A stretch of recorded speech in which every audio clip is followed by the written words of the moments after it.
This is Justine Sparrgrove, recording Learning Plan 4, Teaching and Learning for Health Promotions. Teaching skills in nursing practice. Why do nurses need teaching skills? Teaching clients is a part of independent nursing practice. The basic purpose of teaching and learning is to provide information that will empower clients and families to 1, perform self-care, and 2, make informed decisions about their healthcare options. Like other interventions, you can use teaching to promote wellness, prevent unlimited illness, restore health, adapt to changes in body function, and facilitate coping with stress, illnesses, and loss. So the ANA standard, so the American Nurses Association, says, in quotes, the registered nurse seeks knowledge and competence that reflects current nursing practice and promotes futuristic thinking, end quote. Registered nurses' teaching activities include provides health teaching that addresses such topics as healthy lifestyles, risk-reducing behaviors, developmental needs, activities of daily living, and prevent self-care. Registered nurses uses health promotion and health teaching methods appropriate to the situation and the patient's values, beliefs, health practices, developmental level, learning needs, readiness, and ability to learn, language preference, spirituality, culture, and socioeconomic status. They use information technologies to communicate health promotion and disease prevention information to the healthcare consumer in a variety of settings. And they provide healthcare consumers with information about intended effects and potential adverse effects of proposed therapies.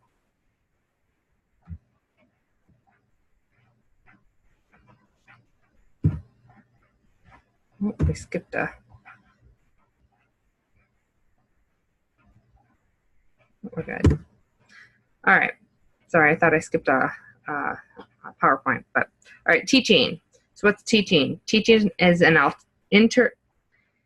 innovative process that involves planning and implementing instructional activities to meet the intended learner's outcomes or providing activities that allow the learner to learn. So who do nurses teach? So I want you to go ahead and think about that. Who do nurses teach? A lot of times people come up with the patient, the family. We can teach other nurses. We can even teach doctors. A lot of times in that realm, it's more like looking at specific skills, and it may be looking at like computer use or new technologies a lot of time. We teach people in the public. We teach people when we're not even working as a nurse. So we teach almost everybody. What do nurses teach? Okay, so as nurses, we teach how to do skills. We teach how to look for signs and symptoms of things. We teach patients and families when to look at like infections and decide when should I be calling a doctor. So we teach people just about everything.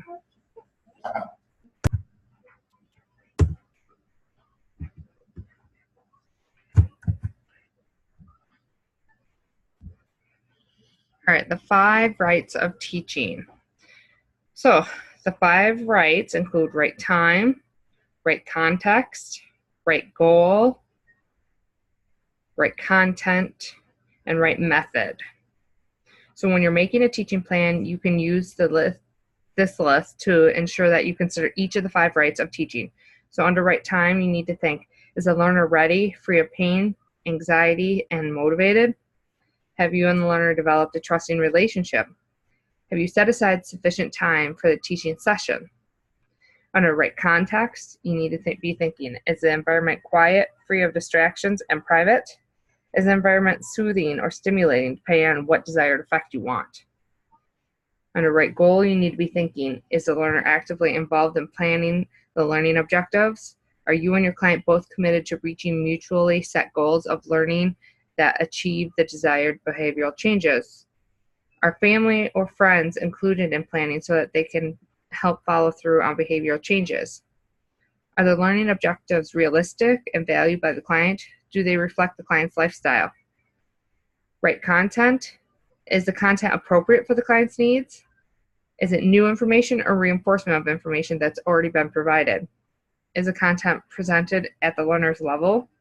Does the content relate to the learner's level life experiences, or is it otherwise irrelevant or relevant to the learner? And right method. Do the teaching strategies fit the learning style of the learner? Do the strategies fit the client's learning ability? And are the teaching strategies varied?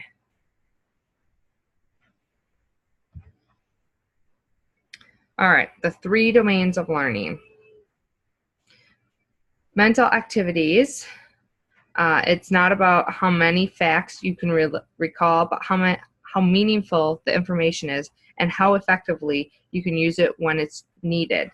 Getting patients to perceive the need to learn the information is one of the biggest things. So this can be, or it can include storing and recalling information in the brain, ranging from simple to complex processes. It encompasses 6 levels of behavior. So they're usually memorization, recall, comprehension, and analysis, synthesis, application, and evaluation of ideas.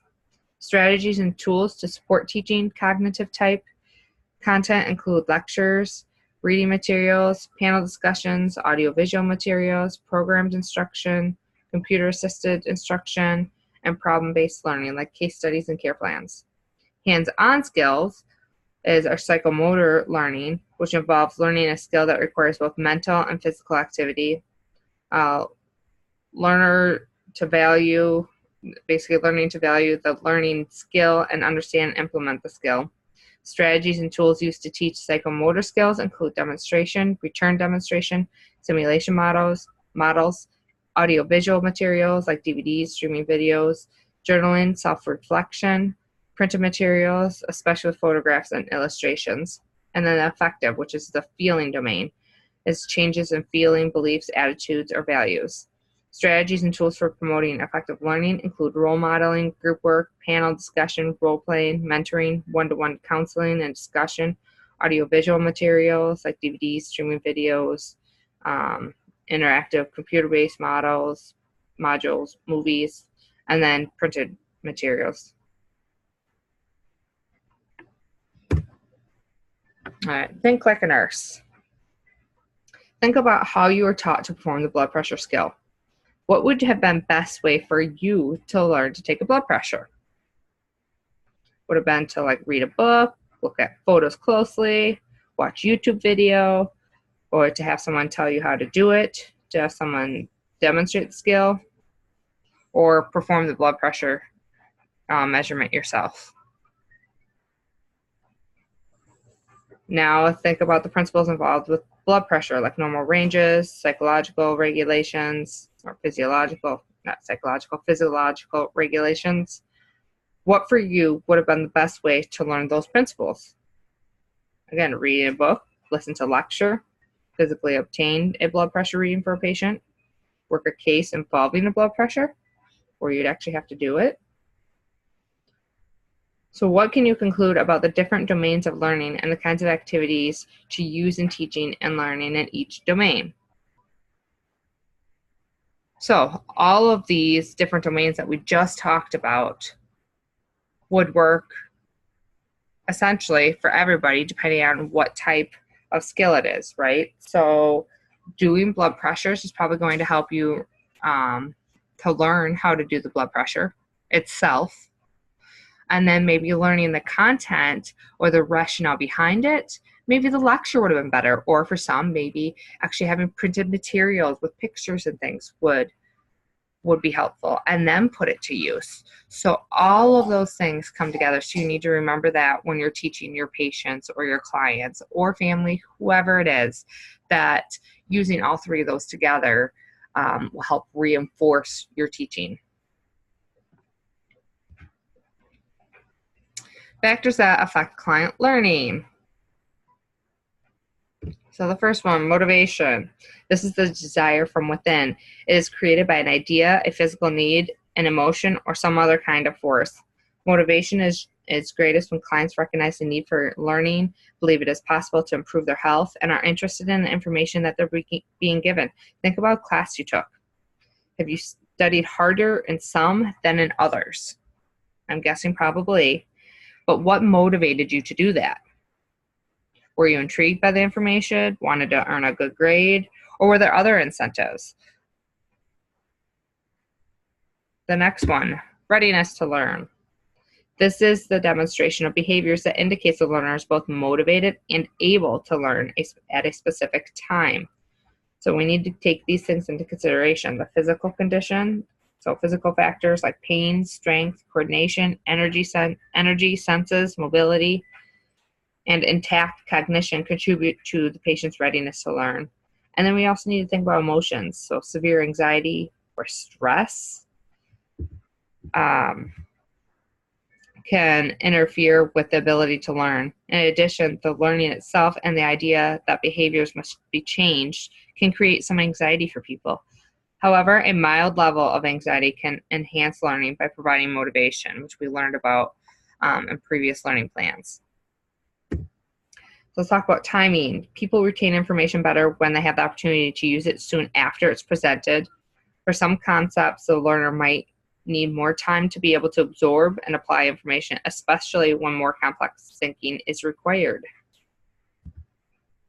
Active involvement. Learning is more meaningful when a client is actively engaged in the planning and the learning activities. So I like statistics, so this speaks to me. Learners retain 10% of what they read, but they retain 90% of what they speak and do. And that was from London, 1999.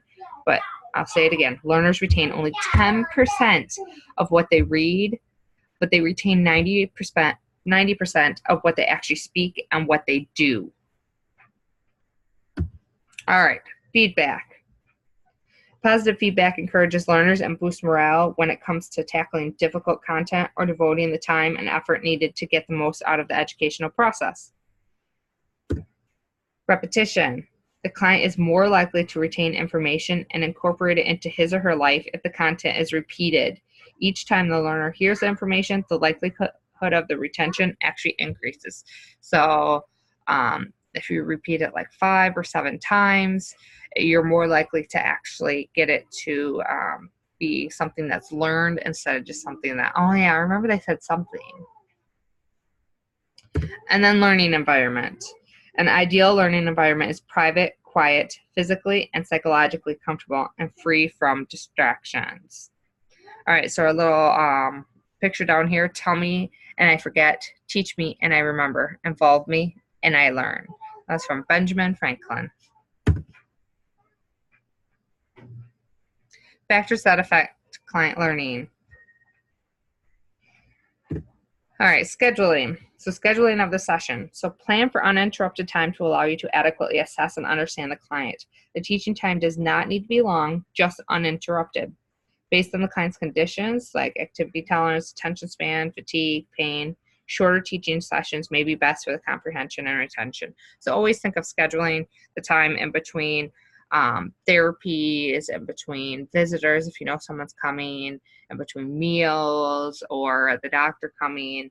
Try and find a time that you both agree on.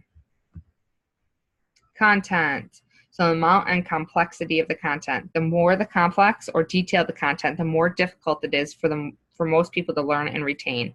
In addition, the greater the change, the greater the challenge is for both the teacher and the client. Communication. So this is teacher and learner communication. So barriers to communication include pain, anxiety, fatigue, illness, hunger, dysfunctional relationships, language differences, vision and hearing impairments, cultural factors, and various environmental issues such as noise and distraction. Special populations. The adaptations you make will depend on the nature of the special needs. So if you're not familiar with the patient's condition, you must acquire theoretical knowledge of it. Include a family member, caregiver, or other significant person in the teaching to reinforce the learning and act as an actual safety net for implementing the information. So what the learner doesn't hear or forgets, then that other person should remember. Developmental stage. An understanding of intellectual development will help you to gear your teaching strategies and content to the level of the learner. How would you talk to or teach a toddler versus an adult? or even a geriatric patient. So think about all those different realms based upon developmental age, or even just age in general, or life experiences. Culture. Cultural sensitivity involves respect for clients' identity and needs, regardless of who they are, where they're from, how they speak, how old they are, what religion they practice or not, whether disabled or not, how much wealth or poverty they experience, how much they weigh, how socially popular they are, or any other aspect that can lead to unfair treatment. Health literacy. This is the ability to understand basic health information and services needed to make appropriate healthcare decisions. On the contrary, health illiteracy occurs when the language spoken is not the patient's preferred language. Limited English proficiency is an example. In light of the high number of people in the United States who cannot read or write English, reading literacy is yet another significant barrier that interferes with communication between patients and healthcare providers. Write out the instructions and appointments. May need to get a calendar sometimes for tapering dose of prednisone. So if you get a prescription that says that take 10 milligrams for 3 days, then take 7.5 milligrams for 3 days, then take 5 milligrams for 2 days, and then take 2 milligrams for 1 day and then stop. Well, if I look at that label and I try to remember, okay, what day am I on? How many milligrams am I supposed to take again today? Physically take a calendar, make a copy of it, and write on each day 3 milligrams, 1 whole tablet. And then write it for those days. And then the next day that it changes, write a fourth of the tablet or half the tablet, and then how many days it's supposed to be on each day, and then literally make a box that says stop so they know, okay, you're supposed to be done on this day. It makes life a lot easier. That, and if you go that extra step to help your clients remember that. You get greater feedback and they feel that you're really invested in them and their learning. Something else that you want to also remember is medical jargon. People don't know the medical jargon. A great example, which a lot of you know now, that my first husband passed away from cancer when he was in the hospital, actually having had surgery essentially to remove a lymph node for testing. My brother and my sister-in-law came in to see us while he was there. He was only there for a short period of time, in and out the same day, but they came in, and when they came in, my sister-in-law and I were talking. She's also a nurse. We went to nursing school together, and we were talking about, oh, we should probably get him a tray now that he's back from surgery. I'm sure, he'd really like that. And we were talking about a food tray, but my brother pipes up and goes, oh, what is that, like a UTI? And we start laughing because we're like, no, we're just talking about a food tray. But even things like that, if I were to say to you, you need to get your patient a tray, you'd probably understand, oh, food tray. So it may not have to be specifically medical jargon like UTI, but it's still jargon that we may end up using in our professions every day.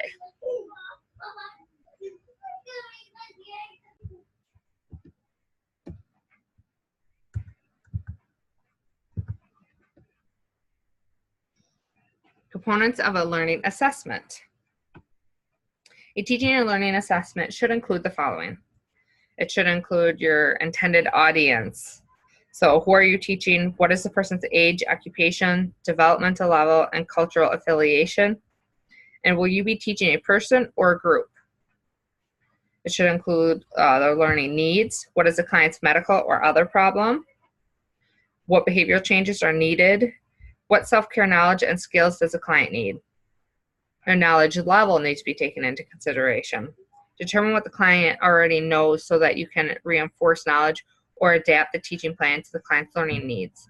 Ask questions such as, what do you think caused your health problem? What are your concerns about it? How has the problem affected your usual activities? And what are your concerns about the treatment, tests, surgeries, things like that? Health beliefs and practices. Ask the client to give a general description of her health. Ask, what do you usually do to stay healthy? What problems do you think you're at risk for? What lifestyle changes would you be willing to make in order to improve your health? Their physical readiness needs to be taken into consideration. Check the ability to concentrate, manual dexterity skills if needed, and their pain levels. And then emotional readiness. Find out whether the client is experiencing anxiety or emotional distress that will interfere with the learning process. Ask the client whether he or she would like a family member or friend to be present during the learning. You need to assess their ability to learn. What are the learner's cognitive, psychomotor, developmental abilities? How does the client learn best, like memorization, recall, or by problem solving, or actually applying that information? How well does the client recall previous presented material? Again, look at the health literacy level. Does the patient have the ability to understand basic health information and services needed to make appropriate healthcare decisions? Can the person read and write? Do the patient healthcare provider speak the same language? Neurosensory factors. What is the client's ability to feel, see, hear, and grasp? Does the client have a medical condition that causes neurosensory compromise? Learning styles. Ask the person, how do you prefer to learn new things? For example, do you prefer to read about them, talk about them, watch a DVD, be shown how to do it, listen to the teacher, or use a computer? Do you like to read?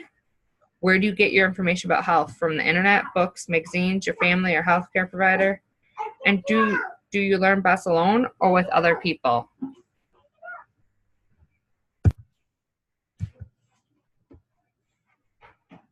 Components of a teaching plan.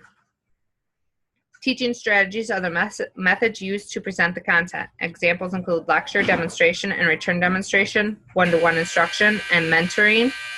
Content includes the information your learner must understand to reach the desired goal. It can include facts, skills, or emotions. Scheduling and sequencing. As a general rule, you should present simple before complex topics and non-threatening topics before more controversial ones. You must also determine when the teaching sessions should be scheduled based on the client's and teacher's needs. When extensive content is involved, it is best to schedule a teaching session in advance. The teacher and learner are then committed to prepared for its session. Using small amounts of time can be effective if teaching is brief and organized. Instructional material is tools that are used to introduce information and reinforce learning. Oh, sorry. I'm not used to actually having stuff popping up through my PowerPoint, so sorry that I forgot to hit that for you. I'll leave that up here for a few seconds for you. Otherwise, if you're more comfortable, you can always pause the video as well. So I'll just read it again. Components of a teaching plan, teaching strategies, method used to present the information being taught, content, all information needed to reach your intended goal, scheduling and sequencing, how to organize and sequence information, instructional material, format of materials, tools used, and the reading level. Examples of teaching strategies. In the new book, page 904, table 26.4, there's advantages and disadvantages for different teaching methods. Unfortunately, in the old book, this does not have this page or this information as far as that lovely table with advantages and different disadvantages for teaching methods. All right, so the different examples. Lecture, which you guys are very familiar with. Efficient and cost-effective way to impart information, especially to large groups. This doesn't allow for individualized teaching. However, I will disagree with some of that. Smaller classes do allow for more of that individual one-on-one in class where you can answer more questions and explain it a little bit more in detail. Group discussions. Several participants discuss topics, exchanging information, and presenting their points of view. The teacher acts as a facilitator to achieve objectives shared with the group at the beginning of the session. Effective group discussions requires an atmosphere of trust that encourages everyone to participate. Openness to new ideas and confidentiality of the content expressed are essential for participation. One type of group discussion is brainstorming, which is the process of generating multiple ideas for problem solving or solving a problem. Demonstration or return demonstration. The teacher explains and demonstrates a skill or task. The learner then demonstrates comprehension by returning the demonstration. Return demonstration should be scheduled close to the initial teaching of the skill. This format allows for targeted questions and answers and practical matters rather than theory. This method requires the demonstration to have specialized expertise if highly technical tasks are involved. Again, something else that you guys are pretty familiar with from skills class. One-on-one instruction and mentoring. Teacher presents information to an individual learner, self-explanatory. Digital source of information can include streaming video, flash format, computer animations, audio clips, online for like CD, DVDs, films, slides, or computer-generated material. They can be effective supplements to other methods of teaching session if followed by a question and answer session, discussion of the content, a test, printed materials to actually expand the understanding. So it's kind of to check it. Printed materials can be available in the format of fact sheets, discharge instructions, printed pamphlets, or detailed booklets. Your client's literacy level also must be assessed beforehand, so I can't give them something that is geared towards college level reading if we know that the highest level that they completed or that their reading comprehension is only at third grade level. Online source of information. So learners can obtain extensive information and support geared towards the lay of public as well as healthcare professionals via the internet through listservers, credible websites, like some things that we would encourage them to use instead of like Wikipedia would be using the CDC website, the Joanna Briggs Institute, which shows best practices, Hartford, geriatric nursing initiatives. Just make sure that you're educating them as far as if you want to look up information, look for the .org or .edu instead of a .com site. Electronic learning platforms offer education through multimedia, search engines, electronic libraries, content portals, and social networking sites and blogs. And tell them always be careful of those blogs because blogs are people's opinions. They're not factual, which people a lot of times tend to forget that. Evaluating learning. All right, so how do we evaluate if someone learned? The following methods are commonly used for outcome evaluations for the client learning. So oral questions, interviews, questionnaires, checklists, how the clients allow the clients to evaluate their own progress. You may obtain more information by talking with the client. However, you can obtain more honest responses from anonymous written evaluations. Then there's direct observations. If the client performance are descriptive notes that you make of the learner's performance. They will help you to provide feedback to either to reinforce accurate learning or correct misinformation. Client report and client records of performance and results. You can evaluate the data and give feedback, provide criteria and clear expectations to help the client document. Tests and written exercises can be used in a formal learning setting to measure retention and progress towards meeting cognitive objectives. This method requires the learner to have adequate literacy skills, so that way you can actually, they can read the content and understand it in order to take that test. All right, documentation, self-explanatory. We went through this time and time again. If it isn't documented, then it didn't happen. All right, so that is it for this learning plan.